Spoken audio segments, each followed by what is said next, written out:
पराकृतनवद्बन्धं परं ब्रह्म नराकृते सौन्दर्यसारसर्वस्वं वन्दे नन्दात्मजं प्रपन्नपारिजाताय स्तोत्रवेत्रैकपाणये ज्ञानमुद्राय कृष्णाय गीतामृतदुहे नमः। वसुदेवसुतं देवं कंसचाणूरमर्दनं देवकी परमानन्दं कृष्णं वन्दे जगद्गुरुम्। वंशीविभूषितकरान्नवनीरदाभात् पीताम्बरादरुणबिम्बफलादरोष्ठात् पूर्णेन्दुसुन्दरमुखादरविन्दनेत्रात् कृष्णात् परं किमपि तत्त्वमहं न जाने। नवजलधरवर्णं चम्पकोद्भासिकर्णं विकसितनलिनास्यं विस्फुरन्मन्दहास्यं कनकरुचिदुकूलं चारुवरहावचूलं कमपि निखिलसारं नौमि गोपीकुमारम्। वन्दे मुकुन्दमरविन्दजलायदाक्षं कुन्देन्दुशङ्खदशनं शिशुगोपवेशम् इन्द्रादिदेवगणवन्दितपादपीठं वृन्दावनालयमं वसुदेवसूनुं ध्येयं सदा परिभवाग्नमभीष्टदोहं तीर्थास्पदं शिवविरिञ्चिनुतं शरण्यं वृत्यार्तिहं प्रणतपालभवाब्धिपोतं वन्दे महापुरुषते चरणारविन्दम्। प्रह्लाद नारद पराशर पुण्डरीका व्यासाम्बरीश शुक शौनक भीष्मदाल्भ्यान् रुक्माङ्गदार्जुन वसिष्ठ विभीषणादीन् एतानहं परमभागवतान् नमामि। वाञ्छाकल्पतरुभ्यश्च कृपासिन्धुभ्यैव च पतितानां पावनेभ्यो श्रीवैष्णवेभ्यो नमो नमः। भक्तभक्ति भगवन्त गुरु चतुर्नाम वपुए इनके पद वंदन किए नाशै विघ्न अनेक। जय जय श्यामा जय जय श्याम जय जय श्री वृंदावन धाम। जय जय श्यामा जय जय श्याम जय जय श्री वृंदावन धाम। पावन राधे तेरो नाम पावन श्री वृंदावन धाम। पावन राधे तेरो नाम पावन श्री वृंदावन धाम। जय बरसानो जय नंदग्राम रावल गोकुल अति अभिराम। जय बरसानो जय नंदग्राम रावल गोकुल अति अभिराम। जय गोवर्धन जय ब्रजधाम श्री यमुना जी ललित ललाम जय गोवर्धन जय ब्रजधाम श्री यमुना जी ललित ललाम। यह जोरी अभी चल अभिराम हृदय विराजो आठों याम। यह जोड़ी अभी चल अभिराम हृदय विराज हूँ आठों याम। मेरी श्यामा मेरो श्याम मेरो श्री वृंदावन धाम। मेरी श्यामा मेरो श्याम मेरो श्री वृंदावन धाम।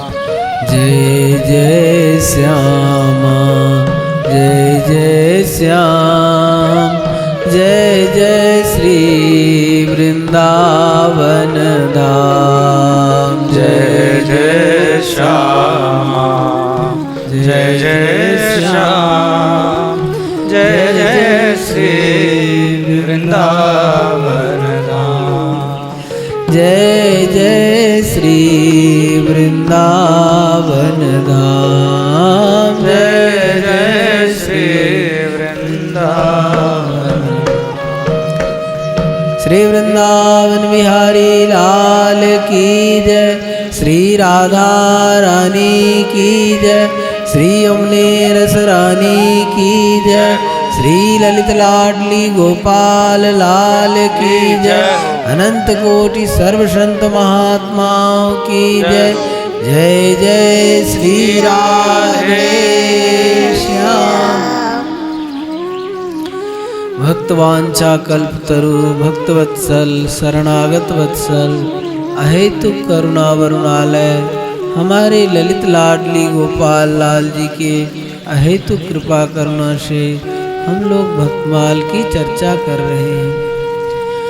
इसमें कल के प्रसंग में हम लोग श्री जयदेव जी का चरित्र श्रवण कर रहे थे। उसमें नाभा गोस्वामी जी ने जो जयदेव महाप्रभु का 56 छंदों में जीवन चरित्र वर्णन किया है उसका पाठ करके फिर आगे का चरित्र श्रवण करेंगे। कर जय देव कवि नृप चकवे खंड मंडलेश्वर आन कवि। जय देव कवि नृप चकवे खंड मंडलेश्वर आन कवि। प्रचुर भयो तिहु लोक गीत गोविंद उजागर। कोक काव्य नवरस सरस श्रृंगार को आगर।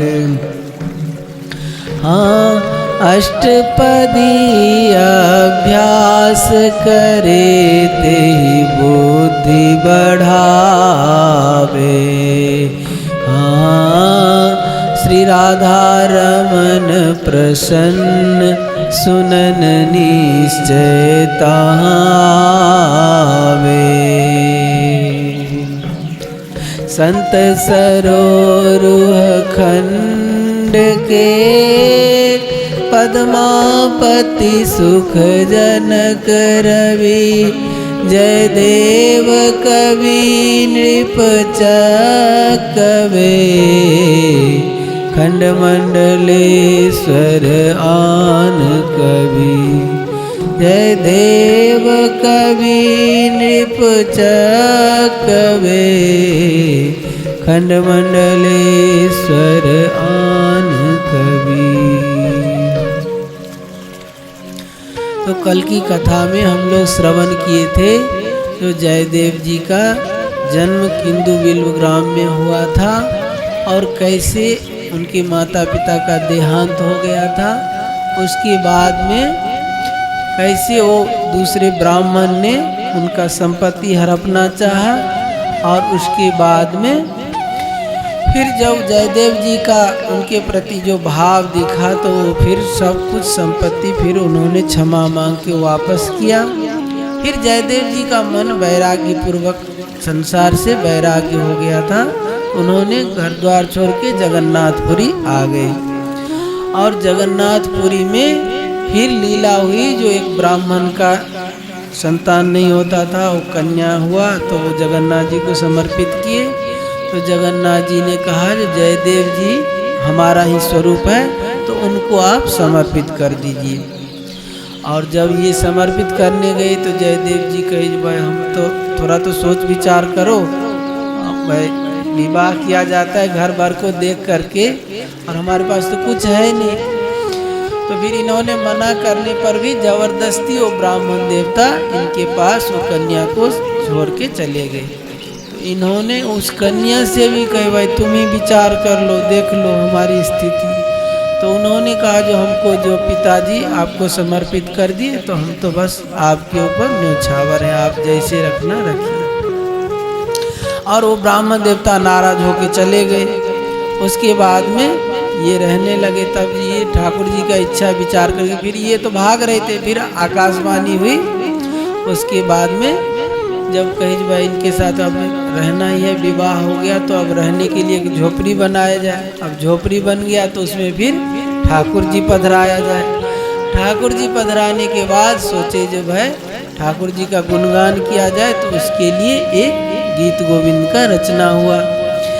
तो वही गीत गोविंद में एक पद ऐसा आया जो ये लिख नहीं पाते। मन में तो वो लीला चिंतन हो रहा है लेकिन लिखने का संकोच हो रहा है, कैसे लिखें ऐसी बात। तो इस बात को विचार करते हुए वो गंगा स्नान करने गए। उसी समय ठाकुर जी आकर के उस पद को लिख दिए और ये चरित्र हम लोग यहाँ तक श्रवण किए कल। अब आगे का चरित्र है जिस अष्टपदी को ठाकुर जी लिखे थे, जिस पद को ठाकुर जी लिखे थे वो गीत गोविंद में 10वें सर्ग में है।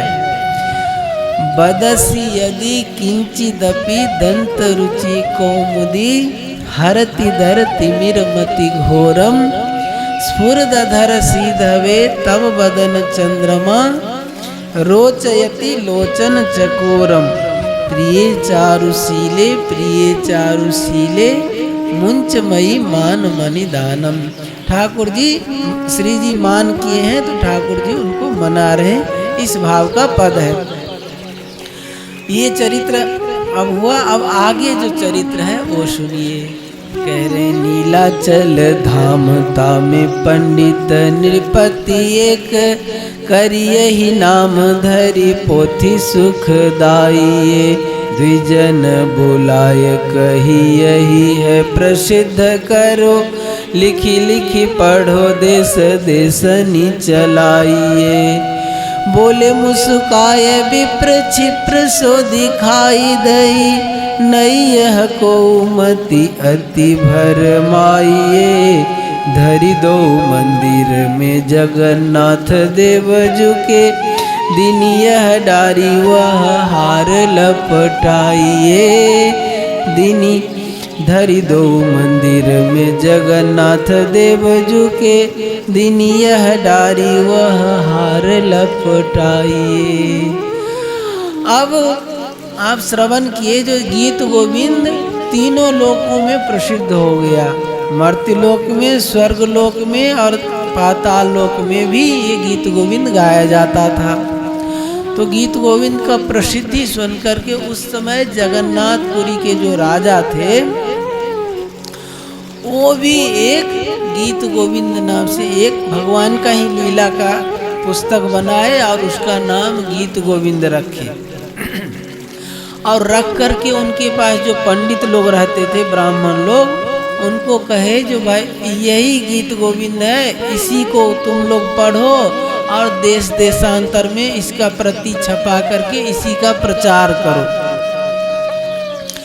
तो जो उनके राजा के अनुयायी थे, राजा के पास रहने वाले थे, तो वो तो इसको राजा के लिखे हुए गीत गोविंद को कहते जो ये गीत गोविंद है, और असली गीत गोविंद तो दूसरा थे। तो दूसरे ब्राह्मण लोग जो सब थे वो कहे नहीं भाई ये बात तो नहीं है, असली गीत गोविंद तो ये है, ये तो कोई दूसरी पुस्तक है, नाम रखा हुआ गीत गोविंद, जबकि उसमें भी भगवान का लीला ही वर्णन किया गया था। तो लोगों के मन में भ्रम हो गए, दो दुविधा हो गया ना, कोई कहते ये गीत गोविंद है, कोई कहते ये गीत गोविंद है। तो अब दोनों में विवाद होने से फिर बात यहाँ तक गया जो भाई इसकी परीक्षा किया जाए।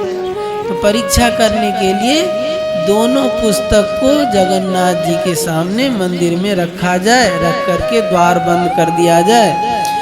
जैसे गोस्वामी तुलसीदास जी का रामचरितमानस का परीक्षा हुआ था और भगवान शंकर ने उसमें काशी विश्वनाथ में सत्यम शिवम सुंदरम लिख के हस्ताक्षर किए और सबसे ऊपर रामायण जी हो गए थे। और जैसे श्रीमद् भागवत का टीका जो श्रीधर स्वामी जी का लिखा हुआ था, उसको बिंदु माधव भगवान ने उसमें हस्ताक्षर किया था। ऐसे ही गीत गोविंद को जो राजा की लिखी हुई गीत गोविंद थी, उसको तो भगवान ने सब एक एक पन्ना लेके मंदिर में बिखेर दिए। और गीत गोविंद जो असली जयदेव जी का गीत गोविंद था, उनको हार माला पहना करके उसको गले में धारण हृदय से लगा के रखे। जब सुबह पट खोला गया तो देख रहे जो उनका राजा का लिखा हुआ गीत गोविंद तो पूरा फैला हुआ है मंदिर में, और जयदेव जी का गीत गोविंद को ठाकुर जी हृदय से लगा रखे हैं। अब क्या हुआ, जब ये बात देखे तो वो राजा को बड़ा भारी दुख हुआ।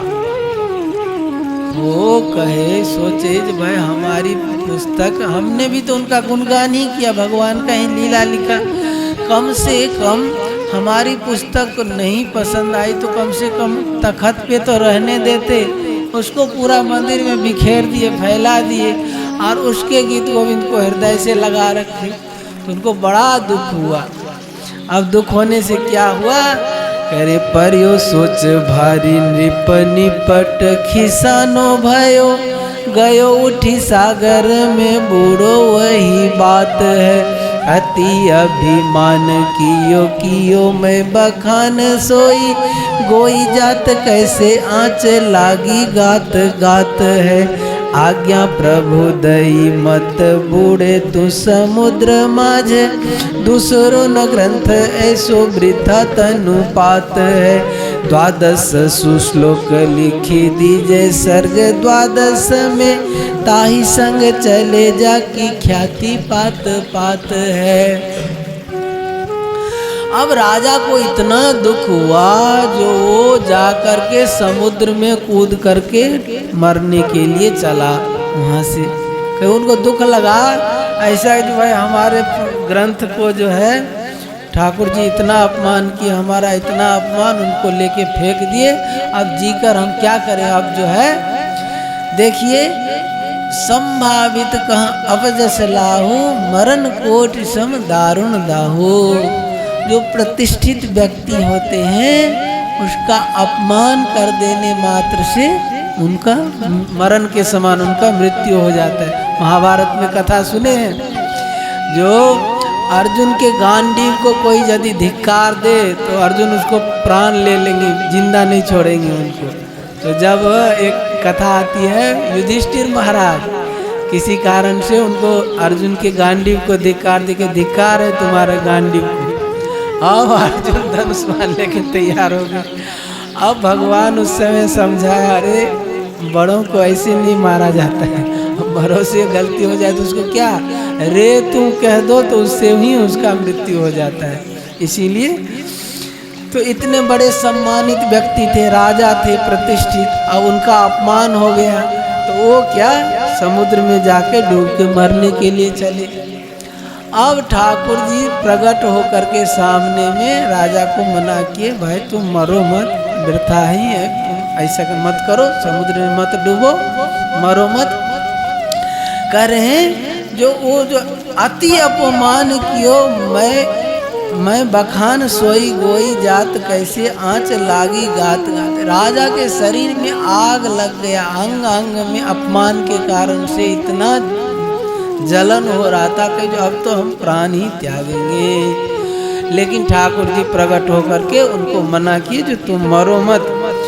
ऐसा है गीत गोविंद के समान दूसरा ग्रंथ हो नहीं सकता, और तुम उसको जो है अपनी बड़ाई के लिए उस गीत गोविंद को दबा करके तुम अपनी प्रसिद्धि चाहते हो, ये नहीं होगा। ऐसा कर सकते हैं जो तुम्हारे लिखे हुए गीत गोविंद में से एक एक श्लोक, एक एक सर्ग में, 12 सर्ग है गीत गोविंद का, तो 12 सर्ग में एक एक श्लोक उसमें जोड़ देंगे और उसी के साथ में तुम्हारा भी चल जाएगा। अब पूरा ये गीत गोविंद को दूसरा तुम करो, ये नहीं होगा।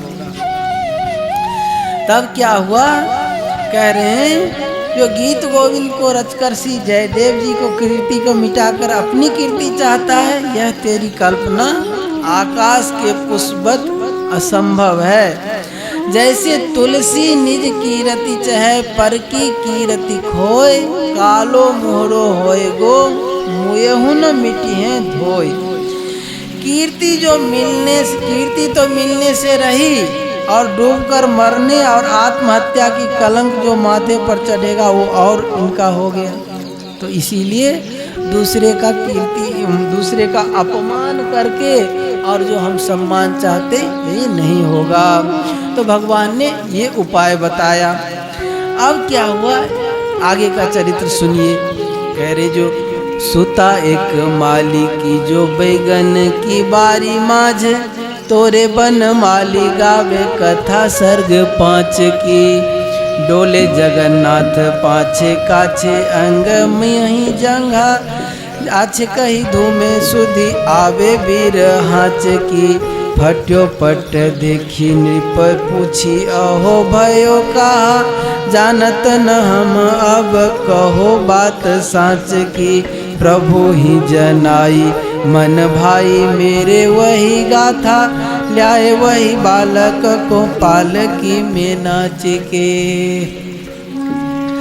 अब क्या हुआ, गीत गोविंद प्रचलित हो गया था उस समय। तो एक मालिन की बेटी थी, वो बैंगन के बगीचा में बैंगन तोड़ रही थी और गीत गोविंद गुनगुना रही थी।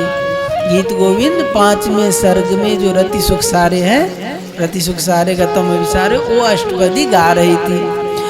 भगवान जगन्नाथ जी को गीत गोविंद इतना प्रिय था, जो वो सुनने के लिए वो मालिन के साथ में वो पीछे पीछे वो बगीचा में, बैंगन के बगीचा में चले गए। और वो मालिन वो आगे आगे जाती है गाते हुए, और जगन्नाथ जी पीछे पीछे वो जहाँ जहाँ जाती है ऐसे ऐसे जा रहे हैं। उनके पीछे पीछे जाते जाते, और उनको इतना अच्छा लग रहा है, वो वाह वाह कर रहे हैं। और जाते जाते बैंगन के कांटा में उनका जो पीताम्बर है वो उलझ के फट गया। अब फट जाने से फिर जब मंदिर में गए तो मंदिर में देखे जगन्नाथ जी का श्रीअंग वस्त्र फटा हुआ है। तो राजा ने पूछा, जय जय ये वस्त्र कैसे फट गया? उस समय जगन्नाथ जी राजा से बात करते थे। तो उन्होंने पुजारियों से पूछा, जो भाई ठाकुर जी का वस्त्र कैसे फट गया? तो पुजारी लोग कह रहे, भाई महाराज हम नहीं जानते। तो ठाकुर जी स्वयं बताए, जो मालिन की बेटी गीत गोविंद गा रही थी, तो उसी को सुनने हम गए थे, तो उसी में कांटा में लग करके हमारा वस्त्र फट गया। अब राजा ने ऐसी व्यवस्था की, वो पालकी भेज करके वो मालिन की बेटी को बुलाए, और बुला करके फिर अच्छा से साज श्रृंगार करके और उनको ठाकुर जी के सामने में गाने के लिए कहे। और उन्होंने गाया, और गा करके फिर ठाकुर जी बड़े प्रसन्न हुए। तो आगे के लिए राजा ने व्यवस्था कर दी सदा के लिए, जो तुम जो है ठाकुर जी के सामने में गीत गोविंद गाओगी। वो गीत गोविंद इस प्रकार से है। रति सुख सारे गतम भिसारे, मदन मनोहर वेशम न कुरुनिताम्बिनी गमन विलंबन मनुसरतं हृदयेशं धीर समीरे यमुना तीरे बसती बने बनमाली गोपी पीन पयोधर मर्दन चंचल कर युग साली नाम समेतं कृत संकेतं बाधयते मृदुवेणु बहुमनुते तनु संगत पवन चलित मपिरेनु पतति पतत्रे विचलति पत्रे संकित भवदुपयानं रचयति शयनं सचकित नयनं पश्यति तव पन्थानं मुखरमधीरं त्यजमञ्जीरं रिपुमिव केलिसुलोलं चल सखि कुञ्जं सतिमिरपुञ्जं शीलय नीलनिचोलं उरसि मुरारे रूपहितहारे घनैव तरल बलाके तड़ि दिव पीते रति विपरीते राजसी सुकृत विपाके विगलित वसनं परिहृत रसनं घटय जघन मपिधानं किसलय शयने पंकज नयने निधिमिव हर्षनिधानं हरिरभिमानी रजनिरिदानी नियमपि याति विरामं कुरु मम वचनं सत्वररचनं पूरय मधुरिपुकामं श्रीजयदेवे कृतहरिसेवे वनति परम रमणीयं प्रमुदित हृदयं हरिमति सदयं नमत सुकृत कमनीयं धीर समीरे यमुना तीरे वसति वने वनमाली गोपी पीन पयोधर मर्दन चंचल कर युग साली चंचल कर युग साली। तो इस प्रकार इसी अष्टपदी को वो मालिन की बेटी गा रही थी। अब कह रहे हैं इनकी साध जो जिए की साध जो जिए ही रहीरी बहुरी गोपाल देख नहीं पाए बिलपत कुंज अहीरी। एक दिन सौज समीप ये मारग बेचन जात दहीरी प्रीति के लिए दान मिस मोहन मेरी बाह गहीरी, बिनु देखे घरि जात कल्प सम बिरहा अनल दहीरी, परमानंद स्वामी बिन दर्शन नैनन नीर बहीरी। अब करें जो पूरी नरेश की आज्ञा से उस मालिन की बेटी को ठाकुर जी के वस्त्र धारण करा के उनसे सुंदर नृत्य कराया गया। उसके बाद कहते हैं जो फेरी नृप दौड़ी यह औरी बात जानी माहा, कही राजा रंग पढ़े नीकी ठोर जानी के, अक्षर मधुर और मधुर स्वर निसो, गावे जब लाल प्यारी ढींग हिले आनी के, सुनी यह रीति एक मुगल ने धारी लई, पढ़े चढ़े घोरे आगे श्याम रूप ठानी के, पोथी को प्रताप स्वर्ग गावत है देव बधु, आप ही जो रीति लिख्यो निज कर आनी के। तो ये जब राजा ने सुना जो गीत गोविंद का इतना प्रभाव है, जहाँ गीत गोविंद गाया जाता है वहाँ पर ठाकुर जी सुनने के लिए जाते हैं। अब अष्टपदी 56 छंद में सुने, जो अष्टपदी अभ्यास करे तही बुद्धि बढ़ावे, और श्री राधा रमन प्रसन्न सुनन निश्चय तहाँ आवे। जहाँ पे गीत गोविंद का गान होता है वहाँ ठाकुर जी अवश्य सुनने के लिए आते हैं। आप 56 छंद में सुने थे। अब जब राजा को इस बात का पता लगा जो ठाकुर जी गीत गोविंद को सुनने जाते हैं, तो ठाकुर जी ने राजभर में ढिंढोरा पिटवा दिया। जो गीत गोविंद को कोई भी गाएगा तो एक स्थान पर के ठाकुर जी के लिए आसन बिछा करके और एक स्थान पे गाए, ऐसे चलते फिरते घूमते फिरते न गाए, क्योंकि उससे ठाकुर जी को तकलीफ होता है। इस कारण से ये ढिंढोरा पिटवा दिया गया।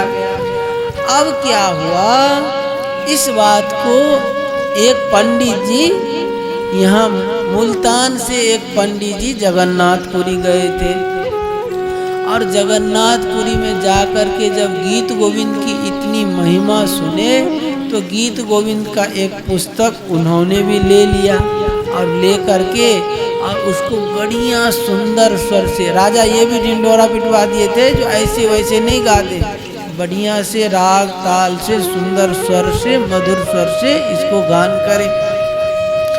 तो पंडित जी सीख करके गीत गोविंद को बढ़िया राग ताल से अपना गाते थे, और फिर अपने देश आ गए मुल्तान, और वहाँ पे अपना, अब मुल्तान में मुसलमानों का ज़्यादा बाहुल्य है, तो वहाँ पे ये अपना पंडित जी गा रहे थे। और जिस मकान में ये रहते थे उसी के ऊपर वाले मंजिल में वो एक मुगल सिपाही रहता था, और सिपाही का हर समय घोड़े पे चढ़ने का काम पड़ता था। तो वो जब गीत गोविंद गाते थे पंडित जी, तो ऊपर से उसी समय वो नीचे उतरता था, उनको जाने का समय था वही, तो उसको गीत गोविंद इतना अच्छा लगता था जो सीढ़ी के बीच में रुक करके वो सुनता था। तो पंडित जी एक दिन देख लिए, पंडित जी प्राय देखते रहते थे भाई ये यहाँ पे आके सुनता है।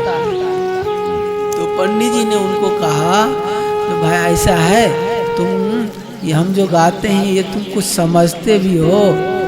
तो कहे नहीं महाराज हम कुछ समझते नहीं हैं, लेकिन आप गाते हैं तो मेरे को बहुत अच्छा लगता है। तो पंडित जी ने उनको कहा भाई ऐसा करते हैं, तुमको हम गीत गोविंद सिखा देते हैं, पढ़ना सिखा देते हैं, तो तुम पढ़ना। कि हाँ महाराज बड़ी कृपा होगी, सिखा दो। वो मुसलमान को जो है पंडित जी गीत गोविंद गाना सिखा दिए, और सिखा करके कहे जो भाई तुम एक जगह बैठ करके नियम करना, ऐसे ठाकुर जी के लिए आसन दे करके फिर पाठ करना। कि महाराज हम देखो जब घर में रहते हैं तब तो कोई बात नहीं, हम आसन दे करके, और हमारा तो प्राय घोड़े पे चढ़ने का काम आता है, सिपाही है, सिपाही का तो कब आगे आ जाएगा चल देंगे, तो क्या करें। तो पंडित जी ने कहा जो भाई तुम घोड़े पे ही भले ही सुनाना, लेकिन घोड़े पे ही ठाकुर जी के लिए एक आसन गद्दी लगा देना, और उसके बाद गीत गोविंद सुनाना। तो ऐसे ही करता, और रोजाना जब घर पे रहता तो आसन दे करके ठाकुर जी गीत गोविंद सुनाता, और कभी जब वहाँ सवार यात्रा में चले जाता तो वहीं घोड़े पे ही ठाकुर जी के लिए एक आसन लगा करके और फिर ठाकुर जी यहाँ सुन रहे हैं और ऐसा भावना करके गीत गोविंद सुनाता। एक दिन क्या हुआ, जल्दी जल्दी में उनको आज्ञा आ गई जो भाई वहाँ जाना है। अब जाना है तो ये तुरंत निकल के घोड़े पे चढ़ के आसन देना भूल गए। आसन ठाकुर जी के लिए जो लगाते थे वो लगाना भूल गए और आदत पड़ा हुआ था, अभ्यास पड़ा हुआ था गीत गोविंद का, तो वो गुनगुनाने लगे फिर गीत गोविंद। अब गीत गोविंद गुनगुनाने लगे तो ठाकुर जी ने क्या लीला की, जैसे ये घोड़ा पे चढ़ रहे हैं तो ठाकुर जी आगे खड़े हो करके और नृत्य करते हुए पैर में नूपुर झुंगर पायल पहन करके और नाचते हुए उल्टे पैर चल रहे हैं। मतलब उस घोड़सवार के उस मुगल के तरफ मुंह करके देख रहे हैं और उल्टे पैर पीछे उधर जा रहे हैं। वो जब उनको कान में सुनाई दिया, पायल का झंकार सुनाई दिया, वो देखे तो हो तो चकित रह गया। वो घोड़ा फिर से उतर के ठाकुर जी के चरणों में पड़ गया लंबा। अब कहे प्रभु आप बड़ी कृपा की, हम तो हमसे तो भूल हो गई, हम जो है आसन देना भूल गए।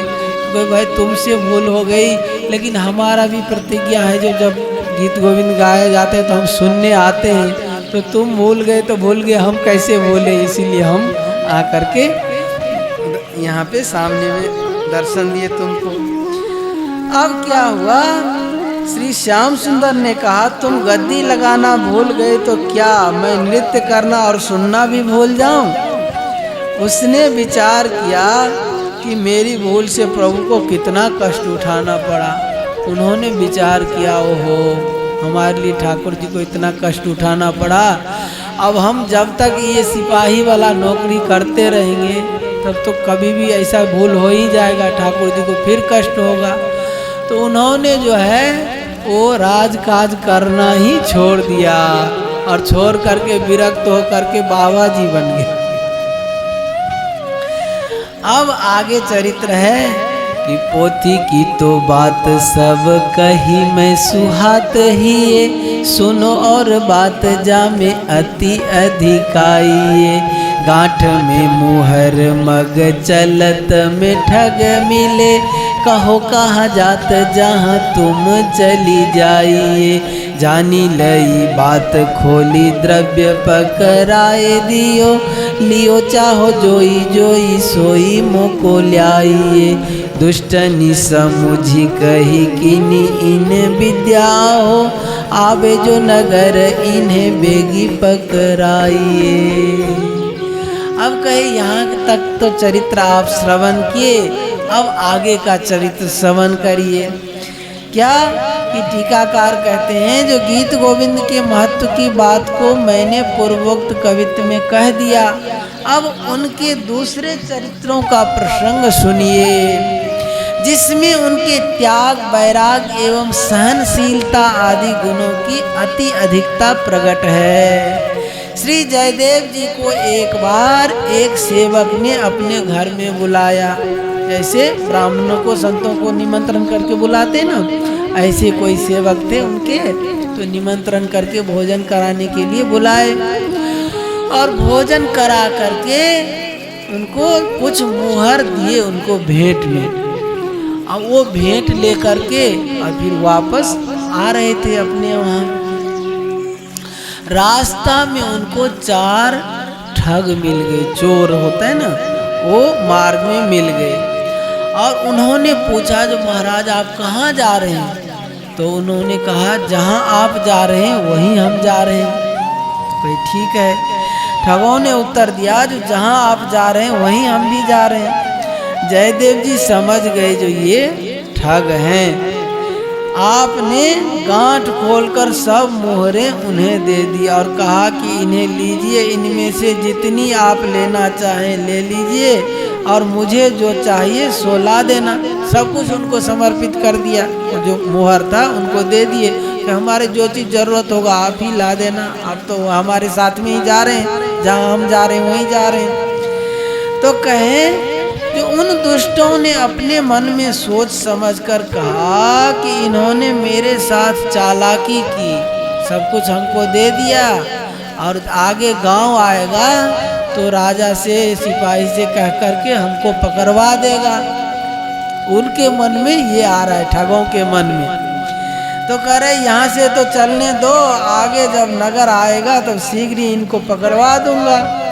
सभी ठग मार्ग में श्री जयदेव जी से कुछ पिछड़ कर आपस में विचार करने लगे कि अब क्या किया जाए। जयदेव जी को आगे जाने दिए, वो लोग पीछे रह करके अपने में सलाह मशवरा कर रहे हैं कि भाई अब क्या किया जाए। अब कह रहे चोर डाकू ठगों को रुपया की गंध आती है, उनको पता लग जाता है जो किसके पास पैसा है। कोई कैसे ही छिपा कर चले, यत्न से रखे, ये जान ही जाते कि इनके पास रुपये हैं। अब देखो बिहारी जी में जाते लोग सब, अब चोर लोग कितने चालाक होते, लोग को पता भी नहीं लग जाता है, जेब कट जाता है, कहाँ से चेन निकल जाता है, कैसे ले लेता कुछ को पता ही नहीं चलता। वो लोग इतने एक्सपर्ट होते, पूछिए मत। तो कह रहे हैं कि श्री जयदेव जी भी जान गए कि ये ठग हैं। जैसे रुपयों की परख ठगों को होती है, वैसे ही पुरुष की परख साधुओं को भी होती है। तो क्या होता है, अर्थ में जयदेव जी सोचे ये सब अनर्थ का कारण ये अर्थ है, मुहर है, तभी तो ये चोर ठग लगे हैं पीछे। तो भागवत में आता है अर्थ में 15 अनर्थ होते हैं। धन की जहाँ होता है ना, वहाँ पे 15 अनर्थ होते हैं। अब सुनिए क्या कहते, कहते अर्थस्य साधने सिद्धे उत्कर्षे रक्षणे व्यये नाशोपभोग आयासस त्रासस चिंता भ्रमो नृणाम स्तेयम हिंसा नृतम दंभ और काम क्रोधस मयो मदा भेदो वैरम विश्वास संस्पर्धा व्यसनानि च एते पंचदशानर्था ह्यर्थ मूल मता नृणाम तस्मादनर्थमर्थाख्यम श्रेयोर्थी दूर तस्तेजे। करे जो ये अर्थ नाम वाली अनर्थ को कल्याण चाहने वाले पुरुष को चाहिए जो दूर से ही त्याग दे। क्योंकि अर्थ में कौन कौन सा अनर्थ होता है आप देखिए। करे धन के उपार्जन में और उपार्जन कर लेने पर उसकी वृद्धि करने, रक्षा एवं व्यय करने में तथा उनके नाश और उपभोग में मनुष्य को निरंतर परिश्रम, भय, चिंता और भ्रम का सामना करना पड़ता है। पहले धन को कमाने में, अब कमाने के बाद उसको बढ़ाने में, फिर उसका रक्षा करने में, और धन हो जाता है तो उसको खर्च करना भी मुश्किल, सबसे खर्च नहीं किया जाता है धन।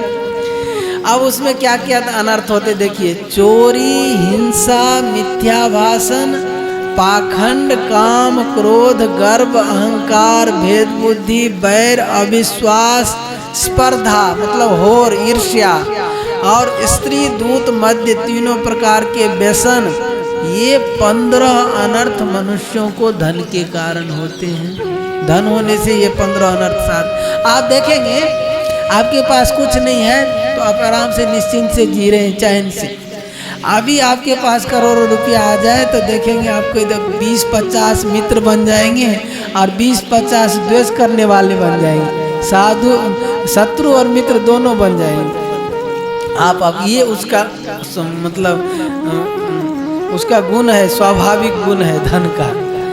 तो कह रहे ये 15 अनर्थ होते आता कल्याणकामी पुरुष को चाहिए जो ये अर्थ रूपी अनर्थ से दूर रहे। करे पैसा पापी परस के साधु लगावे पाप, विमुख करे गुरु इष्ट ते उपजावे संताप। उपजावे संताप ज्ञान वैराग्य बिगारे, काम क्रोध मद लोभ मोह मत्सत सिंगारे। सब द्रोहनि ते सिरे भक्त द्रोही नहीं ऐसा, भगवत रसिक अनन्य भूल जनि परसों पैसा। हमारे स्वामी जी महाराज का इसीलिए पैसा नहीं छूते थे। और सेठ जी का कहना था जो इस समय कलयुग के समय में यदि स्त्री और पैसा से दूर रहता है कोई तो उसको साधु समझ लो। तो कह रहे हैं जो जयदेव जी ने यही विचार करके जो मुहर था वो ठगों को दे दिए। करे तनिक भी धन का लोभ और मोह नहीं किया और उनको दे दिया। लोभ मूलानि पापानि रस मूलानि व्याधय मोह मूलानि दुखानि तस्मादे तत्रयं त्यजेत। अतः आपने सर्वथा अनासक्त भाव से उन ठगों से कहा, भैया मैं वृद्ध हूँ, दूर जाना है, मेरे पास ये मोहरे हैं, मुझे इनकी चिंता करनी पड़ती है। अतः आप लोग भले मिले और ये लीजिए मुहर और इसको संभालिए। यह कहकर द्रव्य पकड़ा दिए। यद्यपि जयदेव जी ने बड़े सरलता से सहर्ष उन्हें धन दे दिया, परंतु चोरों ने तो कुछ और ही समझा। उन्होंने समझा, जो कहते न कहावत है चोर के दाढ़ी में तिनका, तो उनको उल्टा उल्टा ही सोचता है। वो ये तो सरल भाव से दे दिए मोहर, अब वो सोच रहे अभी तो दे दिया, आगे गांव आएगा तो कहीं चुप पकड़ा देगा, तो इसीलिए वो आपस में विचार कर रहे हैं। अब कह रहे हैं जो भलो भलाई पे लही लहई निचाई नीच, सुधा सराहिए अमरता गरल सलाहिए नीच। करें दुष्ट की आराधना करो चाहे विरोध करो, वह तो अपकार करेगा ही। क्योंकि रामायण में आया है ना, बैर अकारण सब काहू से जो कर हित अनहित ताहू से। दुष्टों का स्वभाव होता है बिना कारण ही सबसे द्वेष करते रहते हैं, और जो हित करता है उसका भी अहित करते हैं। तो करें जो जैसे सर्प पांव तले हो चाहे सिर पर हो, वह तो डसेगा ही। अतः कह रहे हैं जो अब आगे का चरित्र कह रहे हैं, जो एक कहे डारो मार भलो है विचार यही, एक कहे मारो मत धन हाथ आयो है। जो पेले पिछान कहूँ कीजिए निदान कहाँ, हाथ पाँव काटी बड़े गाढ़ पधरायो है। आयो तहाँ राजा एक देखी के विवेक भयो, उजियारो ओ प्रसन्न दर्शायो है। बाहर निकासी मानो चंद्रमा प्रकाश राशि, पूछो इतिहास कहो ऐसो तनु पायो है। अब चोर लोग विचार करने लगे कि भाई इनको क्या करें, रास्ता में इनको खत्म कर दें। इनको कोई कहता है जो हाथ पैर काट करके उसको गहरे कुआं में डाल दो, कोई कहता नहीं नहीं ऐसा क्यों करो, धन तो हमको मिल ही गया है, तो इनका हाथ पैर क्यों काटो। तो उन ठगों ने एक ने कहा कि इसे मार ही डालो, यही विचार सबसे ठीक है। तब दूसरे ने कहा धन हमारे हाथ आ गया है, तब इसे मारना व्यर्थ है, इसे मत मारो। तब तीसरे ने कहा यदि बाद में कहीं हम लोगों को यह पहचान लेगा और फिर राजा से दंड दिलवाएगा, तब हम लोग आखिर क्या करेंगे। तब चौथे ने कहा कि इसे मारो भी मत और छोड़ो भी मत। चौथा ने उपाय बताया कि इनको हाथ पैर काट करके कुएं में डाल दो। तो चौथा का विचार सबने किया, इनका हाथ पैर काट करके कुआं में डाल दिए। अब कह रहे हैं जो जयदेव जी गड्ढे में डाल देने से थोड़े समय बाद ही गड्ढे में पड़ गए। तो एक राजा वहाँ पे लक्ष्मण सेन नाम का राजा उसी रास्ता से जा रहा था, और उसने वहाँ जयदेव जी कुआं में पड़े पड़े भगवान नाम कीर्तन कर रहे थे। तो उनको जो है जब उसने जयदेव जी को देखा तो उसे सद्बुद्धि हुई। राजा उसी किनारे किनारे जा रहे थे तो कुआं में देखे उनको पड़े हुए, तो उनकी सद्बुद्धि हो गई। उसने गड्ढा में दिव्य प्रकाश छाया देखा और हाथ पैर कटने पर भी जयदेव जी परम प्रसन्न दिखाई दे रहे थे। उन्हें गड्ढे से बाहर निकालकर और बाहर पधराया तो ऐसा लगा मानो प्रकाश पुंज चंद्रदेव है, इतना दिव्य तेज उनसे निकल रहा था। राजा ने हाथ पैर कटने का प्रसंग पूछा तो आपने उत्तर दिया कि हमारा ऐसा ही शरीर है। देखिए संतों का विलक्षणता, देखिए सामने में हाथ पैर काट के गया लेकिन उसका नाम नहीं बताते हैं जो उसने लोगों ने हमको काट दिया है, पर हमारा ऐसा ही शरीर मिला है। भागवत में आता है जब वहाँ परीक्षित जी महाराज देखे हैं, हाँ कलयुग, और परीक्षित जी महाराज कलयुग जब वो बैल को त्रास रहे थे ना, दे रहे थे, तो उस समय पूछ रहे हैं, तो परीक्षित जी महाराज को उन्होंने बताया नहीं, नाम नहीं बताया जो ये हमको त्रास दे रहे हैं। क्यों कि जो पाप करने वाला जो है उसको बताने वाला को भी उतना ही पाप लगता है, इसीलिए ये अपने को सह लिए लेकिन वो नाम नहीं बताए। अब कह रहे हैं जो यहाँ उपदेश है कि नेक वित्त संयोग ते कटे हाथ और पाँव, है विरक्त धन लोभ करी नहीं सके बचाव। कह रहे हैं जो थोड़े से धन का संयोग होने से आज हाथ पैर कटना पड़ा, और विरक्त होकर के जो धन संग्रह करते हैं उसको कैसे होगा, कैसे कल्याण होगा। जैसे वहाँ पे वो उनका चरित्र आता है, रांका बांका जी का चरित्र आता है। रांका बांका चरित्र में भी ऐसे आता है, ठाकुर जी उनके ऊपर दया करने के लिए मोहर का थैली रख दिए और उनको जो है रांका जी बालू से ढक रहे थे, तो वो करे धूल पे ही धूल क्यों डाल रहे हैं। तो ये प्रसंग हुआ। उस दिन क्या हुआ, अब यहाँ पे तो ठाकुर जी का बस चला नहीं, जो भाई धन लिए नहीं, तो उन्होंने दूसरा उपाय किया। जो भाई इनके लिए जो लकड़ी काटने जाते हैं ना, तो जंगल में लकड़ी का गट्ठर बना बना के रख दिए ठाकुर जी, जो भाई एक बंधा हुआ है सीधे लेके जाएगा। तो ये जा कर के और उल्टा ही सोच रहे, अरे भाई किसी ने बांधा हुआ है तो किसी का बंधा हुआ हम कैसे ले जाएं। तो इस सोच करके वो लिए नहीं लकड़ी का गट्ठर। तो उन्होंने जब आए तो उस दिन फिर वही जीविका निर्वाह का साधन वही था, जो लकड़ी काट के लाते थे, उसको बेच करके फिर उससे भोजन पानी का व्यवस्था होता था। आज तो ठाकुर जी ने सारा गट्ठर बांध के रख दिए पहले, तो वो लिए नहीं तो भोजन पानी कैसे हुआ। तो देखो ये वही धन का परिणाम है, केवल दर्शन हुआ था उस कारण से आज भोजन पानी भी नसीब नहीं हुआ। ऐसे ही कह रहे हैं जो जयदेव जी को ये धन का मिला था उस कारण से हाथ पैर काटे गए। अब कह रहे हैं जो जगन्नाथ भगवान ने ब्राह्मण से कहा था कि रसिक जयदेव नाम मेरो ही स्वरूप, यह बात प्रत्यक्ष हो गया।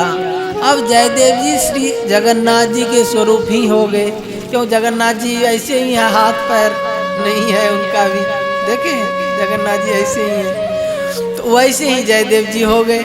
तो भगवान ने जो उस आगे शुरू में कवित्व में कहे थे जो रसिक जयदेव नाम मेरो ही स्वरूप, ठाकुर जी ने कहा था वो मेरो ही स्वरूप है, तो वो बात प्रत्यक्ष हो गया। अब श्री जगन्नाथ जी का श्री विग्रह अपूर्ण हस्तपाद युक्त है, श्री जयदेव जी भी अब वैसे ही हो गए। यहाँ प्रसंगवश श्री जगन्नाथ भगवान की थोड़ी चर्चा कर देते हैं। बात उस समय की है कि भगवान श्री कृष्ण अपनी 16,108 रानियों के साथ द्वारिकापुरी में विराजते थे, और वे बार बार गोपियों के प्रेम की प्रशंसा करके विह्वल हो जाया करते थे। तो एक रुक्मिणी माता ऐसी है जिन्होंने भगवान के मथुरा लीला का भी दर्शन किए, उसमें भी साक्षी रहे। गोकुल ब्रज वृंदावन में रहे तो वहाँ भी रुक्मिणी जी रहे, तो वहाँ का भी लीला दर्शन किए, और द्वारिका गए तो द्वारिका लीला भी देखे। देवकी माता गोकुल का लीला नहीं देखी, और यशोदा मैया मथुरा लीला नहीं देखी, द्वारिका लीला नहीं देखे, है कि नहीं। लेकिन रोहिणी माता है जो तीनों जगह का लीला देखी, मथुरा का भी, गोकुल ब्रज वृंदावन का भी और द्वारिका का भी, तीनों लीला के साक्षी हैं। तो भगवान जब 16,108 रानियों के साथ रहते और गोपियों को याद कर करके विह्वल हो जाते थे, तो बार बार पूछते भाई ये गोपियाँ कौन ऐसी है जो उनको याद कर करके आप विह्वल हो जाते हैं। तो यह देख सुन करके रानियों को कुछ अमर्ष भी होता, उनको जलन होता, हम लोग इतनी उनकी पत्नी है लेकिन उनको याद करके ये इतने विह्वल हो जाते हैं। तो तब एक दिन सभी रानियों ने श्री रोहिणी माता से प्रार्थना की कि वे ब्रज गोपियों के प्रेम की चर्चा करें। अब रोहिणी ही ऐसी है जिन्हें श्री कृष्ण की सब लीलाओं को देखने का सौभाग्य मिला है। यह सौभाग्य न तो देवकी को मिला न यशोदा को ही। यशोदा ने बाल लीला देखी परंतु वह मथुरा द्वारिका लीला नहीं देखी, और देवकी ने मथुरा लीला द्वारिका लीला देखी परंतु श्री कृष्ण का बाल लीला नहीं देखी। हाँ, तो रोहिणी जी ने कहा कि ब्रज के प्रेम कथा ऐसे नहीं कही जा सकती। यदि कही श्री कृष्ण बलराम सुन लेंगे तो वो प्रेमाकुल हो जाएंगे, फिर तो उन्हें संभालना मुश्किल है। रोहिणी जी ने कहा जो ऐसे नहीं कह सकते, यदि भगवान कृष्ण और बलराम सुन लेंगे तो प्रेम में विह्वल हो जाएंगे। तो इसीलिए क्या किया गया, जो रोहिणी माँ ने कहा जो किसी सामान्य सेवक से वो नहीं मानेंगे। यदि उसको कहे भाई हम द्वार बंद कर देते हैं तो भगवान नहीं आएंगे, हम लोग सुनेंगे उनकी कथा, कहीं कोई साधारण सेवक से मानेंगे नहीं। तो तब सब ने श्री सुभद्रा जी से प्रार्थना की कि तुम द्वार पे खड़े हो और उनको अंदर नहीं आने देना। और यहाँ पे रोहिणी माता ने ब्रज वृंदावन की लीला का कहना शुरू किया। श्री प्रभु उनका अदब करेंगे, सुभद्रा जी का बात मान लेंगे और का तो बात मानेंगे नहीं। सुभद्रा जी द्वार पर पहरे में बैठी। अब श्री रोहिणी महल में कथा कहने लगी। अब सब रानियां बड़े ही मनोयोग से सुनने लगे, परंतु हुआ क्या कि श्री रोहिणी जी को कहते कहते आवेश आ गया। वो पूरा लीला का वर्णन करने लगे तो पूरा आवेश में आ गई। ऐसे हुआ, इतना सुंदर से वर्णन करने लगी तो जोर जोर से बोलने लगी। आवेश आने से वो जोर जोर से बोलने लगी। अब वर्णन उच्च स्वर से करने लगी। अब उनके शब्द श्री कृष्ण बलराम के कान में पड़े। अब वो विह्वल हो गए सुनने के लिए। वो द्वार पे आए। द्वार पे सुभद्रा जी पहरेदार में बैठे जो नहीं अंदर नहीं जाने देंगे। सुभद्रा जी बैठी थी। भीतर जाने का प्रयत्न करने पर श्री सुभद्रा जी ने रोककर उन्हें परिस्थिति का परिचय कराया। तब दोनों भाई भीतर तो नहीं गए परंतु वहीं बैठ गए और बैठ के ब्रज वृंदावन की लीला सुनते सुनते वो पिघल गए, द्रवीभूत हो गए। उनका हाथ पैर सब पिघल गया।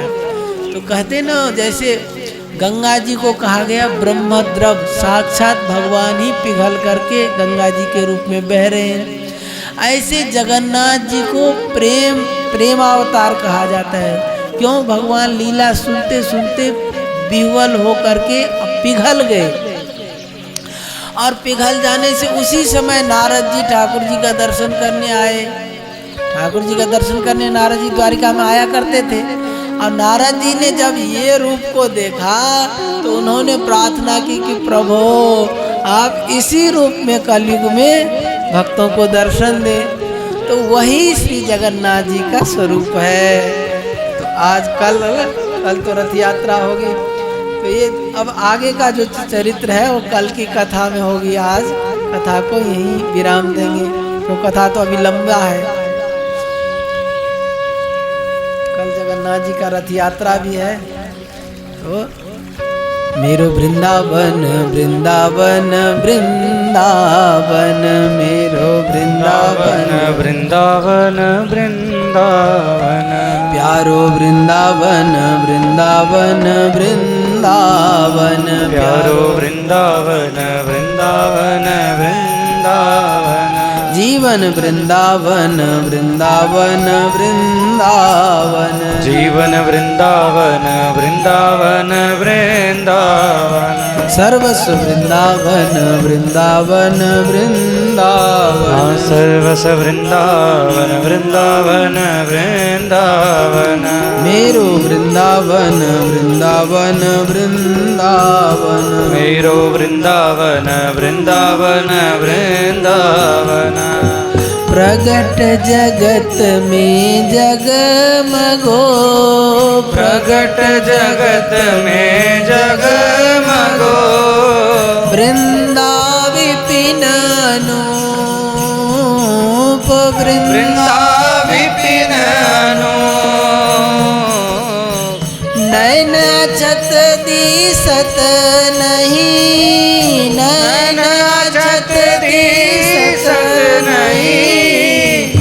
यह माया को रूप, यह माया को रूप। मेरो वृंदावन वृंदावन वृंदावन, मेरो वृंदावन वृंदावन वृंदावन, प्यारो वृंदावन वृंदावन वृंदावन, प्यारो वृंदावन वृंदावन वृंदावन। वृंदावन को जस अमल, वृंदावन को जस अमल, जी पुराण में नाही, जी पुराण में नाई। ताकि बानी परोजनी, ताकि वाणी परोजली, कबहु श्रवणन माई, कबहु श्रवणन माई। मेरो वृंदावन वृंदावन वृंदावन, मेरो वृंदावन वृंदावन वृंदावन, प्यारो वृंदावन वृंदावन वृंदावन, प्यारो वृंदावन वृंदावन वृंदावन। श्री वृंदावन धाम की जय, श्री राधा रानी की जय, श्री यमुने रस रानी की जय, श्री ललित लाडली गोपाल लाल की जय, अनंत कोटि सर्व संत महात्माओं की जय। जय जय श्री राधे श्याम। हे नाथ, हे नाथ, हे मेरे नाथ, हे मेरे नाथ, मैं आपको भूलूं नहीं। मैं आपको भूलूं नहीं। हे मेरे नाथ, हे मेरे नाथ, हे मेरे प्राणनाथ, हे मेरे प्राणनाथ, कोई भी आपको भूले नहीं। कोई भी आपको भूले नहीं। हे मेरे प्यारे, हे मेरे प्यारे, हे मेरे प्राण प्यारे, हे मेरे प्राण प्यारे, कोई भी अपने आप को भूले नहीं। कोई भी अपने आप को भूले नहीं।